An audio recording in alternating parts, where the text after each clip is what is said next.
الله، وانت ايه اللي مزعلك في الموضوع قوي كده يا عم الحاج؟ ايوه يا سيدي، النادي الاهلي طلب حكام اجانب لماتش الزمالك وماتش بيراميدز، بس احنا يا سيدي فلوسنا ما كفتش الماتشين دول بس. مالك انت ومال الموضوع بجد والله؟ ايه دول كلام على ايه؟ ايه الحكايه بالظبط؟ دي حكايه اسئله تحمل كم من النطاعه والاي كيو المنخفض يوضح لك حجم معاناه النادي الاهلي مع منافسينه في دوري القطايف واللطايف. يلا بينا نعرف كل التفاصيل. اهلا بيكم في حلقه جديده، والسلام عليكم ورحمه الله وبركاته. مساء سعيد، مساء شريف لجمهورنا العظيم ولعائلتنا الفخيمه. بعتذر عن تاخر الحلقه بتاع بالليل شويه، والحقيقه ان انا عايز اوصل رساله في البدايه ملهاش اي علاقه بالكوره، واقول حقيقه مش غريب على شعب احفاد عمر المختار. الحقيقه يعني النهارده المبادره اللي عملتها ليبيا بموافقتها على تصدير النفط لمصر في المرحله الحاسمه اللي بيعيشها العالم دي مش حاجه بس هي دي اللي تستوجب الشكر. لا لا لا خالص يا جماعه. كم التعليقات اللي طلعت من الجمهور الليبي واخواتنا في ليبيا على كل منصات التواصل الاجتماعي ان احنا في ده مصر. مصر مين دي اللي نصدر لها بترول؟ بس احنا لو نوصل ان احنا نوصل لمصر ندافع عنها بارواحنا وبدمنا. كلام يا جماعه خليك تحس بمشاعر قشعريره ما حسيتهاش يمكن من الفيديوهات بتاعه دخول الطيران المصري لايام ازمه درنا، لما وصل الطيران المصري هناك عشان يحل الازمه دي، وازاي شعب ليبيا كان فرحان بالطيارين المصريين وبالجنود المصريين. حاجه كده تخليك تشعر بالفخر والسعاده لمشاعر الاخوه الجميله دي، وفي نفس الوقت تحزنك على حال العلاقات اللي وصلت بها الدول العربيه على مستوى الشرق الاوسط كله. حفظ رب يا رب، اللهم احفظ شعب مصر واحفظ شعب ليبيا وادم الاخوه علينا يا رب، اللهم امين. وسؤالين وتصويتين في بدايه الحلقه. ما هو رايك في استمرار مبدا المداوره ان حال استمر في المراحل الحاسمه من بطوله الدوري؟ انت مع ولا ضد استمرار مبدا المداوره؟ والسؤال الثاني، شايف ان ماتا مجاسا اللاعب الموريتاني صاحب ال 22 سنه لاعب نادي زد يصلح انه يكون خليفه لإليو ديانج بعد رحيله مع نهايه الموسم الحالي؟ قول لي رايك تحت في التعليقات. في البدايه اثبت حضورك وتركيزك معايا واخبط عداد اللايكات، وقبل اي حاجه عشان ما ننساش، اللهم يا رب فرج على اخواننا وارحم شهدائهم وارحم موتانا جميعا وارحم ابي وعمي.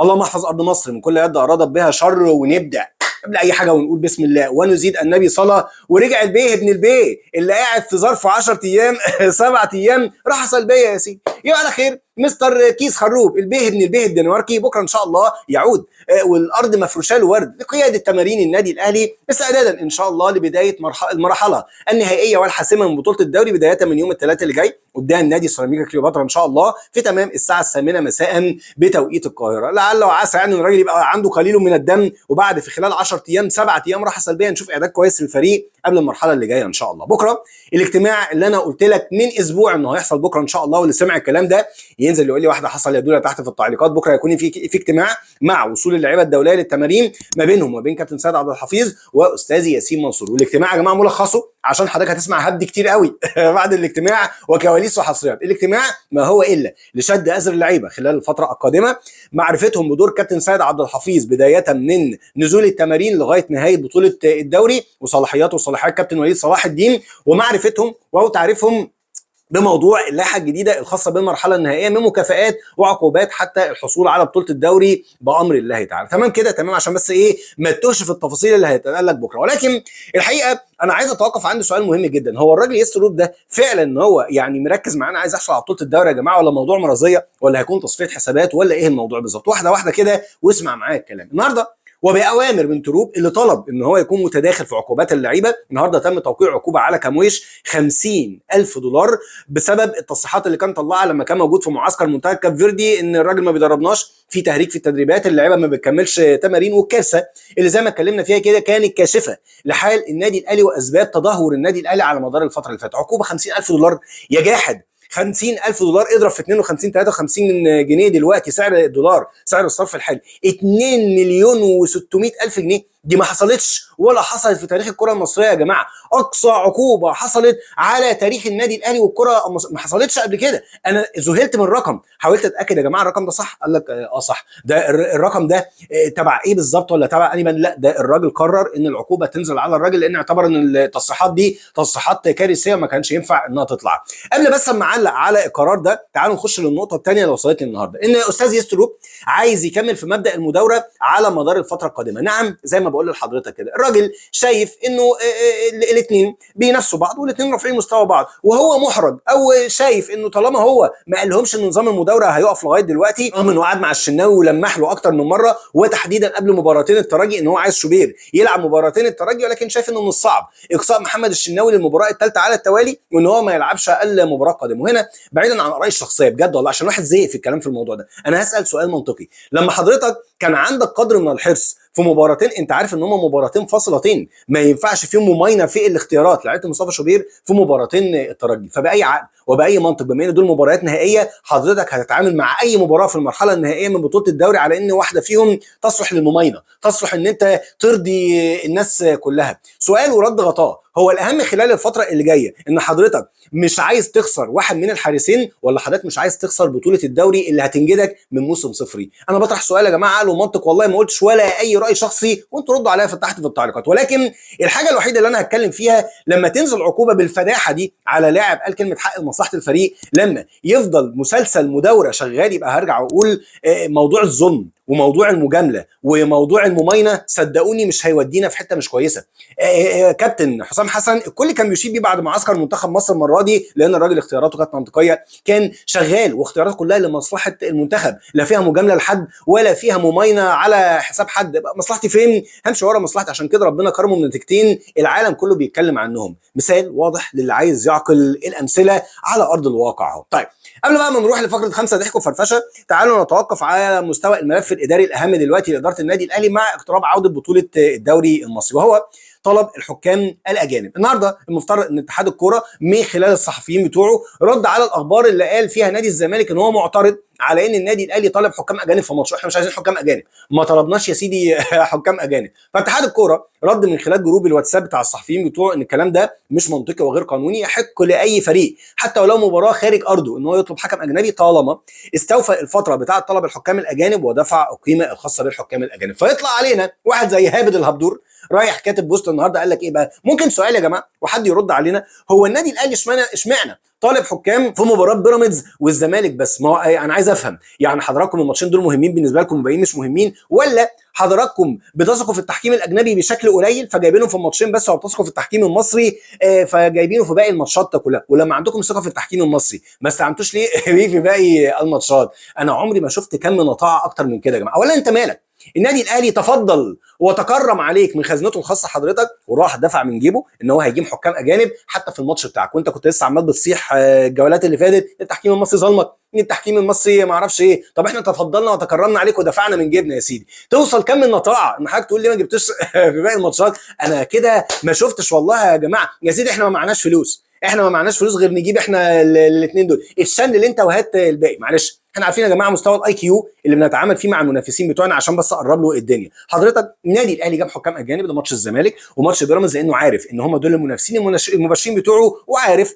ان قد يكون هناك ضغط زي ما قال ايهاب الكومي كده السنه اللي فاتت. لو ارجع لك التصريحات مره ثانيه، اتطلب مننا ان احنا نوجه البطوله لبيراميدز، فاحنا مش ضامنين بقى بيراميدز الزمالك اهو، بنامن نفسنا وبنعمل اللي علينا ولكل مجتهد نصيب. فهمت حاجه؟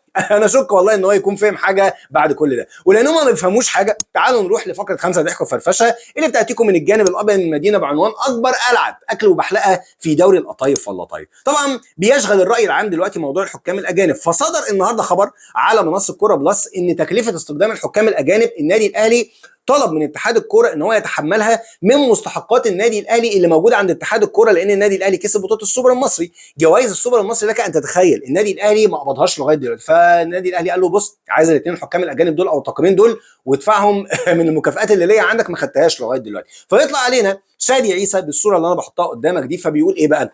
الخبر اللي اتنشر النهارده ان النادي الاهلي بيطالب اتحاد الكوره بدفع القيمه دي، ده يعني ان النادي الاهلي يا عيني عنده ازمه ماليه، عنده ازمه فعلا، عنده ازمه سيوله، وبقى يالف في دفاتره القديمه زي فاكر الخواجه لما بيفلس بيالف في دفاتره القديمه. فمعلش يا اهلي يا ربنا معاك والسلام عليكم ورحمه الله. بصوا يا جماعه يعني متعوده دايما مش عارف اقول ايه والله العظيم، لان في فرق كبير جدا ما بين حد متعود على اكل الحقوق مش عارف يعني ايه ان في نادي بيطالب بالحقوق بتاعته. ما من كتر ما بياكل حقوق لعيبه ومدربين بالعشرات دلوقتي وصل ايقاف القيد كام عندكم يا باشا؟ 14 15 اللهم زد وبارك. فانت حضرتك ما بقتش عارف ايه الفرق ما بين الدائن وما بين المدين يا صفوه، ها؟ ها يا صفوه، ما بقيتوش عارفين الفارق ما بين الاثنين. فارق كبير جدا يا باشا ما بين النادي الاهلي اللي بيطالب اتحاد الكوره بالمستحقات بتاعته وما بين اتحاد الكوره اللي قال لك السنه اللي فاتت اديت رخصه المشاركه لنادي الزمالك اللي كان عنده 90 مليون مديونيات واتقال ان هو جدولها. ترى بعد جدولتها دفعتوها ولا المفروض ان الممول الاول لنادي الزمالك هو اللي هيدفعها وفلوس الناس للناس؟ يا اخي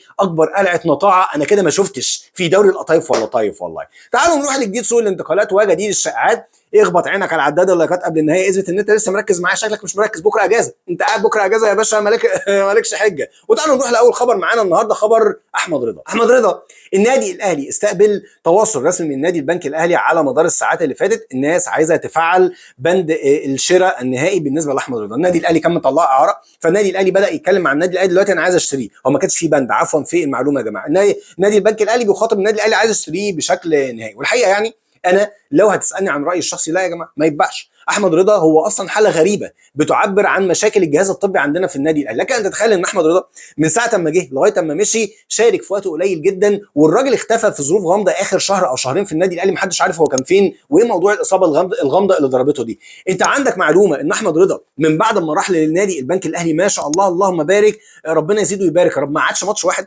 لعب معاهم 8 ماتشات. اول ماتش نزل شارك كبديل، والماتش الثاني شارك طول ال 90 دقيقه كاساسي. فاداء الكل بيشيد بيه، واداء احمد رضا قد ايه انه منور مع النادي البنك الاهلي. اول حاجه لازم تحصل بعد رحيل اليو ديانج احمد رضا يرجع كده مع بدايه الموسم الجديد، وبعد كده نفكر في البدلاء بتوعه. بالنسبه للاخبار اللي طالعه النهارده بتاعه محمد علي بن رمضان، وانه جاي له عرض من نادي الحزم السعودي للحصول على خدماته على سبيل الاعاره لمده سنه. فعلا حصل تواصل يا جماعه ما بين نادي الحزم من خلال وسطاء من النادي هناك بالنادي الاهلي لمعرفه طلبات النادي الاهلي الماديه في الحصول على خدمات اللاعب فعلا. ولكن القرار بتاع النادي الاهلي مؤجل حتى نهايه الموسم، مفيش اي مناقشه في اي عروض في الوقت الحالي. تاني جاري واعاده تقييم كل المحترفين الاجانب من هنا لنهايه الموسم، ومعرفه موقف بقى اللعيبه الثانيه. ما هو لو مثلا امام عاشور طاير مع نهايه الموسم مش هينفع ان انت تمشي محمد علي بن رمضان. طب ده هيحصل؟ محدش عارف لغايه دلوقتي. ولكن نيجي بقى للملف الاهم اللي بيراميدز قرر يشعل فيه النار وينافس النادي الاهلي في سوق الانتقالات الصيفيه من دلوقتي، هو ملف بديل اليو ديانج. خد عندك اول خبر. نادي بيراميدز ما وصلني من معلومات تواصل مع وسطاء مع اكرم توفيق بعد ما اكرم توفيق طلعت اخبار ان هو عايز يرجع لمصر وابتدى يميل على النادي الاهلي. فالنادي الاهلي قال له لا، خلص نفسك بنفسك هناك. وانا قلت لك من كام يوم، واللي سمع الكلام ده ينزل يقول لي حصل يا دوله في التعليقات، ان اكرم توفيق هيبتدي يتناقش مع نادي الشمال القطري يفسخ التعاقد بتاعه. زي بيراميدز تواصل مع اللاعب وطلب منه ان هو لو عنده نيه للعوده لمصر، هم عارفين عشان الظروف اللي بتحصل في المنطقه الخليجيه دلوقتي ما عندناش مشكله وعايزينك معانا بدايه من الموسم الجديد. فدي اول ما فك نادي بيراميدز بيضربوا للنادي الاهلي في ملف خليفه اليو ديانج. هل هو ده الملف الاول؟ لا، خش على الملف الثاني وتعالى اشرح لك بالتفاصيل وبالكواليس. ماتا مجاسا اللاعب الموريتاني صاحب ال 22 سنه، اللي هو اسم مش جديد يعني، اتكلمنا عنه في سوق الانتقالات اللي فاتت، ولكن لان ديانج النادي الاهلي قرر من خلال مستر تروب ان هو يقعد لنهايه الموسم يرحل مجانا مش مشكله. فالنادي الاهلي قال لك مش هعرف اتعاقد مع ماتا مجاسا طالما اليو ديانج مكمل في الوقت الحالي. اللاعب رجع اسمه يتردد على مدار الساعات اللي فاتت ان النادي الاهلي فتح خط مفاوضات مع نادي زد للتوقيع مع اللاعب، وهو ده اللي اكده مدير القطاع الرياضي في نادي زد لما طلع اتكلم وقال قال عندنا عروض من 2 انديه كبار في الدوري المصري بدون ذكر اسماء، ولكن الامر مؤجل لبيعه من هنا لنهايه الموسم لغايه ما نتناقش في كل العروض اللي هتجيلنا. وده اللي كملوا عليه وكيل اعماله. ما هي زيطه بقى حنه بقى دخل وكيل اعماله قال لك نادي زد مقرر ان هو يبيعه بعيدا عن العلاقات الطيبه بتاعت نادي زد باي نادي للنادي اللي هيدفع اعلى سعر، وفي عندنا عروض خليجيه بالنسبه للاعب. نادي بيراميدز يا باشا دخل عشان يوقع مع ماتا مجاسا وقدم عرض لنادي زد. ليه بقى؟ تعال اقول لك على الكواليس اللي انا ما رضيتش اتكلم عنها اليومين اللي فاتوا، لان اللاعب فعلا اداره النادي الاهلي كانت رصداه، ما حبيتش اتكلم عشان ما فيش نادي تاني يسبق عليه. اللاعب يا جماعه النادي الاهلي كان عايز يحصل عليه على سبيل الاعاره. يعني ايه يا دوله؟ كان عايزين ناخده ماتا مجاسا على سبيل الاعاره حتى نهايه الموسم المقبل. ليه؟ لان النادي الاهلي فتح خط مفاوضات مع مهند لاشين لاعب نادي بيراميدز صاحب ال 29 سنه اللي عقده هينتهي شهر 6 2027، وبالتالي يقدر يوقع على اي نادي مجانا بدايه من يناير اللي جاي. النادي الاهلي كانت خطته واللي وصلت لنادي بيراميدز ان هو يوقع مع ماتا مجاسا لمده سنه ويحطه تحت الاختبار، ماشي معانا مش ماشي معانا تمام، لغايه ما مهند لاشين يوقع مع النادي الاهلي ويبقى متاح معانا منتصف عام 2027، وقتها نعيد تقييم ماتا مجاسا يكمل هو كمان ولا ما يكملش. فبيراميدز داخل يضرب مفك للنادي الاهلي في ماتا مجاسا عشان يجبر النادي الاهلي والله انت بتفكر فيه، طب انا بقى هشتريه، يا اما حضرتك تخش تشتريه وتزود الاعباء الماليه على حضرتك، وفي نفس الوقت اشتتك عن مهند لاشين لغايه اما اخلص التجديد بتاعه. دي حقيقه الملف بالكامل الخاصه بخليفه اليو ديانج شرحتها لك من طقطق لسلام عليكم، كل الكواليس اللي ما كانش الواحد عايز يحكيها على مدار الايام اللي فاتت. ولكن تعالوا نروح للخبر الاخير وهو خبر المهاجم. انتشرت والكلام ده مش طالع من الصحف المصريه النهارده ولا المواقع المصريه، النهارده بعض الصحف التونسيه على راسها صحيفه الهداف التونسيه اتكلمت عن ان النادي الاهلي فتح خط مفاوضات مع فلوريون دانهو اللاعب الفرنسي صاحب الاصول الايفواريه اللي لعب ضد النادي الاهلي في مباراتين الذهاب والعوده في دور ربع النهائي من بطوله دوري ابطال افريقيا. الواد القطر ده اللي ياسر ابراهيم كان بيزقه ما بيتزقش، ده مروان عطيه دخل فيه كانه دخل في حيطه سد وراح واقع فكمل وجاب فينا جون. النهارده الاخبار طلعت ان النادي الاهلي بيتفاوض معاه رغم ان العقد اصلا اللاعب ممتد مع نادي الترجي حتى عام 2028. الاخبار اللي عندي يا جماعه النادي الاهلي كل اللعيبه الاجانب اصلا لغايه ما يتعاد تقييم اللعيبه الاجانب اللي موجوده عندنا، النادي الاهلي مأجل كل التعاقد مع الاجانب لحين استطلاع رؤيه المدير الفني الجديد. اولا في جديد فيها هقول لك على الجديد بكره في حلقه بكره بامر الله تعالى على حسب ما وصلني من مستجدات، ولكن فلوران دانهو النادي الاهلي ما فكرش فيه. طب ليه يا دوله؟ ما اللاعب جيد واللاعب قوي. خليني اقول لك ان اللاعب رغم المستوى المبهر اللي ظهر بيه قدام النادي الاهلي ولكن ارقامه قليله جدا يا جماعه. اللاعب